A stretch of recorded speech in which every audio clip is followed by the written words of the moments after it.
আসসালামু আলাইকুম। আমার এক ফেসবুক বন্ধু যার আইডি নাম বিথিকা রায়, যার অবস্থান দক্ষিণ ২৪ পরগনা জেলায়, উনি একটি পোস্টে বলেছেন, মেয়েরা জন্মের পরে হয়তো ১৬ থেকে ১৮ বছর বাবার বাড়িতে অবস্থান করে, তারপর অনাগত দিন শ্বশুর বাড়িতে অবস্থান করতে হয়।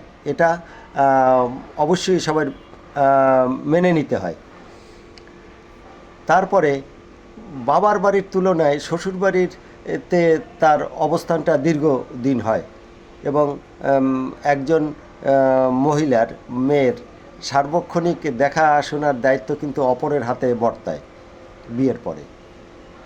তো সেই ক্ষেত্রে যে মহিলারা শ্বশুরবাড়ির লোকজনকে আপন মনে করতে না পারে তারা খুবই ভাগ্যহীনা। কাজেই এখানে বিথিকা রায় এটা বোঝাতে চেয়েছেন, বিথিকা রায় বলেছেন যে বাবার বাড়ির সম্পর্কের চেয়ে শ্বশুরবাড়ির সম্পর্কটা মধুময়, যেহেতু তার অনাগত দিন এবং তার সমস্ত জীবনই বলতে গেলে শ্বশুরবাড়িতে যারা অনাত্মীয় থাকে তাদের সান্নিধ্যেই কাটাতে হয়। কাজেই তাদের আপন করে নেওয়া একজন ভালো মন মানসিকতার পরিচয়। এখন এখানে অনেক পরিলক্ষিত হয়, অনেকেই এটা দেখেন বা এটা যে শাশুড়ি বৌমাদের মধ্যে একটা মধুর সম্পর্ক গড়ে তোলে না।